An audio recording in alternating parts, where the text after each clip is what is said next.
Today on One to One, we will discuss Lebanon, a country in crisis. Lebanon has been plagued by multiple crises over the past 2 years. Although it's a small country in the Holy Land, it is a refuge for many vulnerable communities, a mosaic of peoples. It has faced a steep devaluing of its currency amid hyperinflation following a devastating blast at the nation's most important port and an exodus of skilled workers from the country. All of this has occurred during the COVID-19 pandemic that has affected the entire world. The Catholic Near East Welfare Association is an initiative of the Holy See, a force for good, an association of people like you and me, active in the troubled lands home to the churches of the East. For nearly a century, CNEWA has restored hope to the lives of those who feared to dream.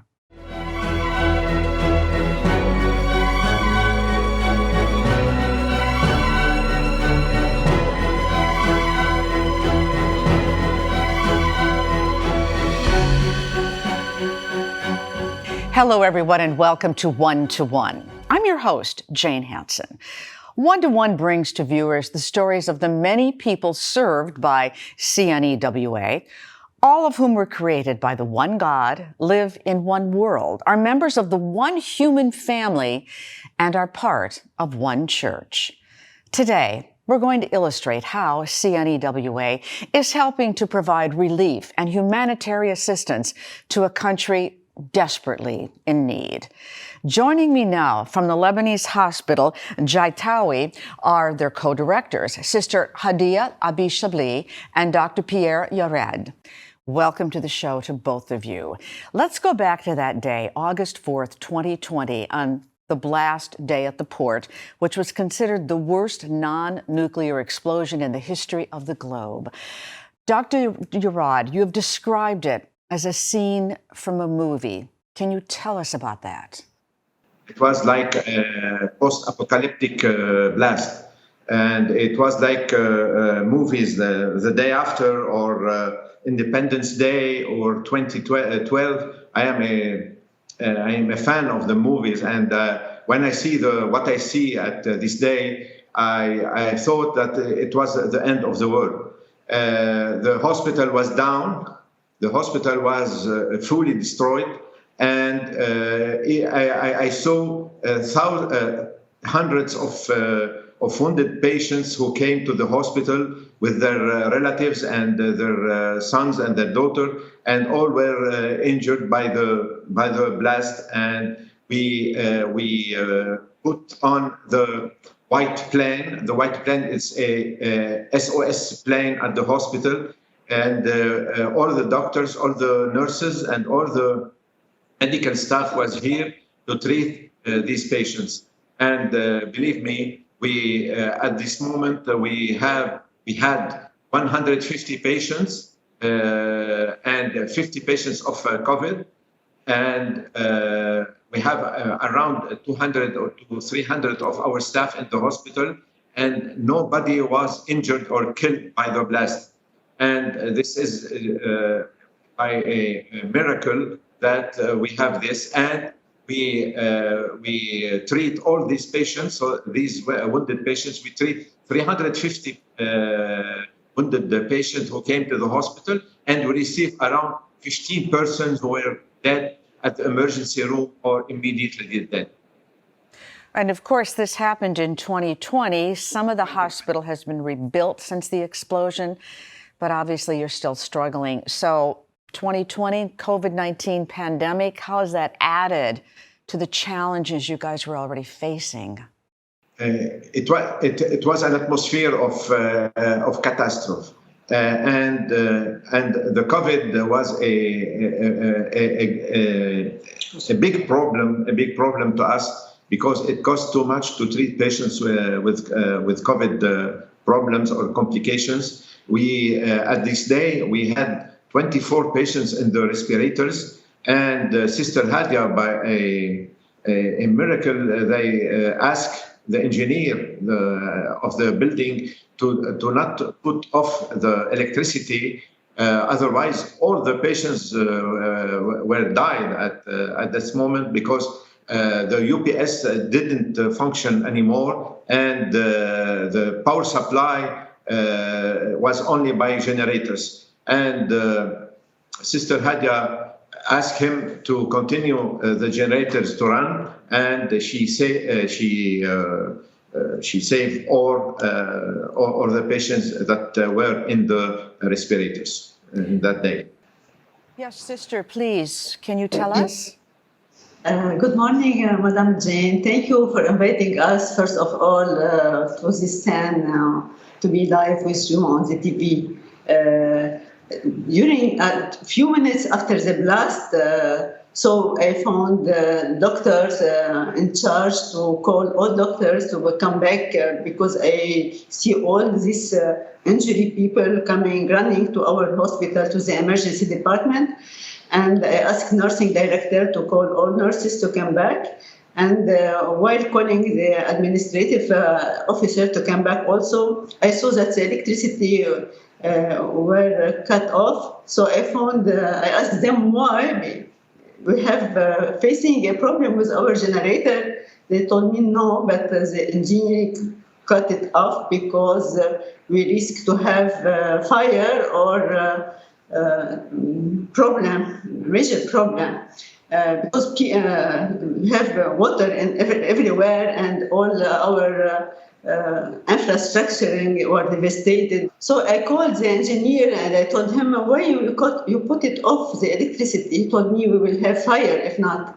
I asked him, no, we will have 24 patients will die in a few minutes if we will not turn it on. We cannot tolerate this matter. Please put it on. She told me, no, please, no, impossible. We will have fire immediately. I told them, no, please, in the name of the God. I ask you to put it on. If not, we will. God will protect us. We will not have our hospital taken by a fire. Please put it on. And he put the electricity on, and we didn't have any problem. It sounds to me like there were a bunch of miracles that happened around that time that really saved lives, and aren't we grateful for all of that? Talk to me, if you can, about some of your most immediate needs right now, and how has CNEWA been helping to meet those needs?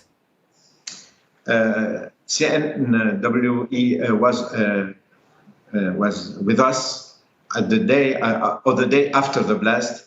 The CNEWA made an excellent job with us, and she was with us all the time to rebuild our hospital. And if we don't have NGOs or associations like CNEWA, it is impossible for us to rebuild our hospital. Our immediate need actually is to keep our hospital in a good balance, a financial balance, to keep on going, first of all, because we don't have electricity. We receive electricity from the government, from the company of the government, around 2 to 3 hours per day. So we are obliged to pay around $5,000 to $6,000 per day to keep our generators running for electricity. First of all. Second, we are losing many of doctors and nurses who are living Lebanon because of the crisis, the political crisis, the economic crisis, and the financial crisis. Third, our economy is down, and the depreciation of the Lebanese pound is very important. So $1 actually is around 27,000 Lebanese pound. And there is an inflation also. So we cannot afford to pay everything if we don't have help, financial assistance to our institution, to maintain a certain balance between our earns and our expense. So if we have this assistance, we can goes on and we can continue our mission. And we can also decrease the cost of all medical care for our patients, because the condition of our patients, the financial condition and the economic condition of most of our patients are very poor. And we thank you so much for the incredible work that you're doing day after day after day, and we are here to help. Thank you for sharing your story. Coming up next, fighting food insecurity in Lebanon. More one-to-one after this. Welcome back to One to One. The effects of the 2020 Lebanon port explosion have proved dire to the country. About 80% of the country's food is imported, and the port served as an entry point for all that food. 2 years later, Lebanon still faces many challenges of food security, especially for communities devastated by the coronavirus pandemic. Saint Mother Teresa said, "If you can't feed 100 people, feed only one." CNEWA is working with partners to identify and distribute food. Let's take a look. عملت المستحيل تما مد ايدي لخيي تما اقول لحدا انا بحاجه قوامت بحياتي. شو بدي اقول لك؟ اذا بقول لك كنت عم خبط وحده ما كان عندي حدا اني اتكل عليه.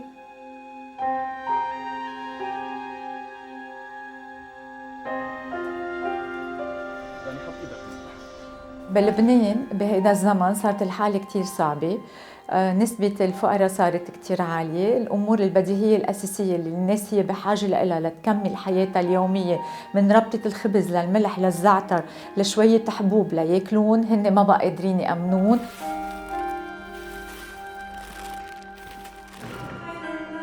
المساعدات اللي نحن عم نقدمها هي المواد الغذائية، وبمساعدة CNEWA نحن قدرنا نأمن حوالي 1000 حصة غذائية فيها من عدة أنواع المأكولات والحبوب يلي هي بتسند العائلة لمدة شهرين. بهذه الأزمة الاقتصادية الوضع صار كتير تعيس، تعبنا. في أيام يمكن توصلي تقدري تشتري ربطة الخبز، يمكن أيام لا. صرت بتمنى علبة المواد الغذائية توصل لعندي، لأنه شغل ما فيه. صرنا قاعدين وبدون يعني عم نصرف بدون إنتاج. بدون المساعدات ما في أكل، يعني بتوصلي لوقت خلص، لأنه ما رح نقدر نكفي بدون مساعدات.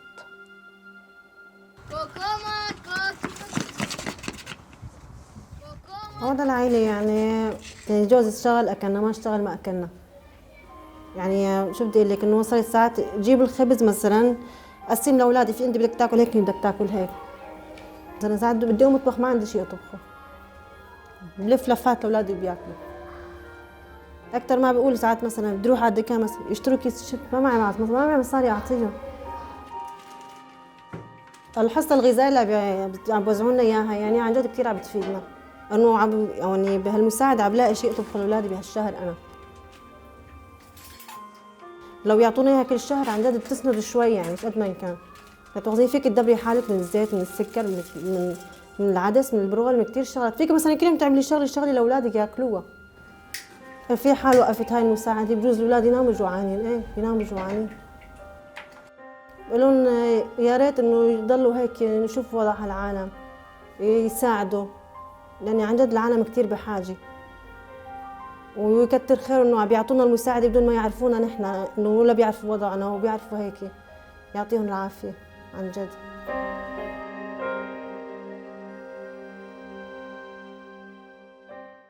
Joining us now is Michel Constantin, CNEWA's Regional Director in Beirut. Thank you so much for joining us and, of course, for all of the hard work you do over there. Can you discuss now some of the food distribution programs that we've just taken a look at? Well, thank you for the hosting. Actually, CNEWA Pontifical Mission has been active in Lebanon since 1949. And during all this period, our focus was on the poor portion of the population. I give you an example. Before the coronavirus and the devastation of the Beirut explosion, we used to have in our database around 400 to 500 families living in the suburb of Beirut in pockets of poverty who needed help with food portions. At present, we have in our database more than 15,000 who are asking for food portions every month. They cannot make it without our distribution and others' distribution as well. The reason is a compiled crisis from the coronavirus to the Beirut explosion, and above all, we have the economic crisis, which is the worst since it was classified by the World Bank to be the worst for the last 150 years worldwide, or one of the three most important crises. Well, what about then adding in the war in Ukraine? Does that add to this growing food insecurity problem that you guys have? Sure, because Lebanon relies with 60% of its import for wheat and for wheat from Ukraine, and the other 40% was used to import from Russia, and both sources are now not available. So we have to find out other sources, and which is scarce and difficult and more expensive. And if we take into consideration the crisis, the monetary crisis and the economic crisis, this will make you see how heavy it is, this war on Lebanon and the Lebanese population. So what you've described, obviously, is poverty in the country growing, and that means more Christians are being forced to leave. Not the first time there's been an exodus of Christians from Lebanon. Can you talk a little bit about that? Sure. The first wave of exodus of Christians happened during the First World War, when the famine hit Mount Lebanon. Mount Lebanon, which is mainly Christians and Druze, was hit hard by the famine imposed by the Ottomans. And as a result, a third of the population starved to death in Lebanon, and the other third had to leave Lebanon, and the remaining was only the third of the population, if we counted before the war. The second wave was the Civil War in 1975, between 1975 and 1990, where the country was, we had like 200,000 victims of that war, casualties, and of course the whole country infrastructure was destroyed and no economic opportunities at all. So all our youth had to leave also to find their future outside. And now with this economic crisis, which is multiple crises and hitting very bad, we have 80% of the population hit by poverty, and of course the youth are seeking to leave again and again. So what can people do to help? Actually, to help, we don't need only food, because food only is not enough for the Lebanese people.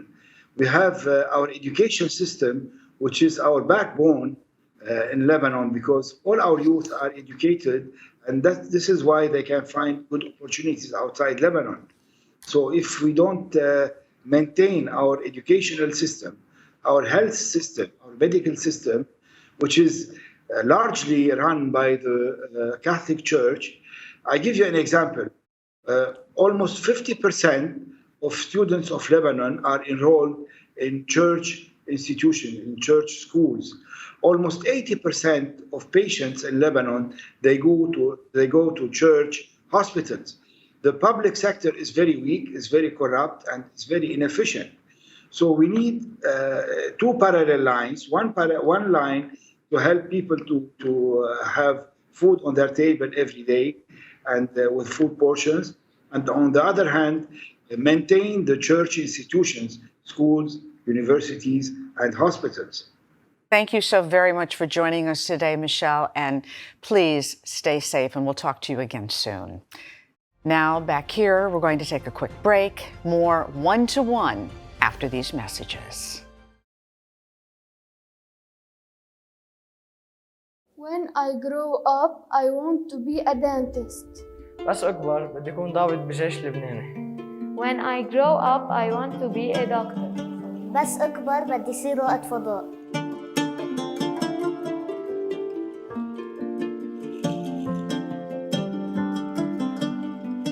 Welcome back to One to One. As Lebanon slides deeper into an economic crisis, the Catholic schools in the country desperately need support. With the aid of CNEWA, schools are able to sustain their mission, but there's much work that needs to be done. Joining me now is daughter of charity Sister Marlene Youssef of Immaculate Conception School in Beirut. Thank you so much for joining us today. Immaculate Conception School has been a landmark since back in 126 years ago when it was established by the Daughters of Charity. It, too, suffered tremendous devastation from that catastrophic Beirut port blast. Sister, you had just finished praying in the school's chapel that day. Tell us your experience. My experience was very bad at the time, but in the same time, I hope that everybody hear from me that was hope in this suffering. After that blast, we lost everything in the school and in Ashrafiyeh especially. All the houses were down, all the buildings were down, and all the families were on the streets and wounded everywhere, hospitals destroyed, and nothing comparing to before. It was a little bit weird to live this a few seconds and turn our world upside down. Were there actually students in the school during the time of the blast? No, there was no students because it was 6:00 p.m. Well, we're grateful for that because that could have been a serious issue, even more serious. Can you talk a little bit about how Catholic schools have shaped education in Lebanon in oh so many ways? Yes. After the blast in 4 August 2020, it has been also the experience of COVID-19. We were in all schools in Lebanon, mandatory in the online sessions and online education, with difficulties improved in learning, especially due to lack of formation of our teachers in that time. And especially because we have a limited power, electricity, and shortage in fuel resulted in many homes without power for several hours each day. It was a little bit tough for everybody to have the time, especially to have the learning experience on time. The teachers who were on the front line were particularly affected in that time. And those in public and private schools at the same level are still paid till now in local currency after that crisis started in 2020. And now all are vulnerable. I think 15% of our teachers in all our schools, not only in the Immaculate, will seriously think about leaving this career and search for another jobs options other than education. I think so. The economic model of establishments now in our school isn't the same. We have other choices to do, and each responsible of school, of Catholic school, of private school, have to take in his account now not the profitable business from the matter, but a long-term viable institutions needed. And that's why we need to renew our new curriculum based on new needs of our population, of our students, our families who are in deep, really difficulties in this crisis. Our institution is private, really, is Catholic, and we have to help poor people, especially to have their objectives in learning and to grow up in peace and to have to live and survive in our country now. That's our experience. Can you talk a little bit about what CNEWA is doing to help the schools keep their doors open? Yes, of course. They are helping a lot with the renovations, with the tuition fees, helping, supporting medical fees of each person who is in need, and sometimes supporting some teachers in our schools. And now, especially salaries still in Lebanese currency, it's a little bit difficult. And I have to say they help everybody at the same level, all multi-confessional people existing in our schools. It's amazing. They don't make a difference between one and another. It's a blessing for us. It's mobilizing all our population to see that Lebanon is still surviving in this spirit and this communion. This is the level to help us to continue our mission, because the schools now has this responsibility, especially Lebanon, can't give this communion of living together in this crisis. Well, sister, I know you believe deeply in the mission of the school. Can you tell us just briefly what you feel that is today? It's a challenge, I think, a challenge to stand up, to continue, to hope in the future, and to grow up and to respond to our population's needs today. It's our priority always. And we have to stay here in this land, in this holy land, I consider, to let them stay and continue surviving in this land. This is our real mission now. Thank you so very much for the work that you do, for the children you educate, for your mission, and for being with us today. We really appreciate it. Thank you. We will be right back with our final thoughts from the Catholic Near East Welfare Association President, Monsignor Peter Vakari. Stay with us. Tonight, we have looked at and reflected upon the experience of the recent crisis in Lebanon. Over the last 2 and 3 years, there have been several issues that have confronted the people of Lebanon. Most recently, of course, with the August 2020 explosion in the port in Beirut. Now, the war in Ukraine is making that situation critical. Even as the world's attention focuses rapidly on the unfolding tragedy in Ukraine, the effects of the conflict in Ukraine are catastrophic for the Lebanese people. Fuel, food, medical supplies are all in very short supply. Hyperinflation is making it impossible for people to afford basic goods. What do I ask of you as you reflect with us on this situation? I ask 3 things. First and foremost, prayer. Praying to Almighty God to discern His will for our action. Second, to be informed, to be well informed about the situation as it unfolds in Lebanon and in the places that through this series we will be able to show CNEWA and Pontifical Mission at work. And third, as a fruit of the prayer and the reflection, to discern what is the call to action. What is the call to action for each one of us? I want to thank you again, the viewers, and many of you, the donors, for your generosity towards the mission of our papal agency. We rely on the prayer and on the support that donors give to us. Our work in Lebanon and everywhere is a work in partnership. We serve with the local church. We serve people of all faiths. In my recent visit, in the most recent visit that I made to Lebanon, I remember being at the shrine of Our Lady of Lebanon, and there I saw the inscription, "Lebanon is more than a nation, it is a message."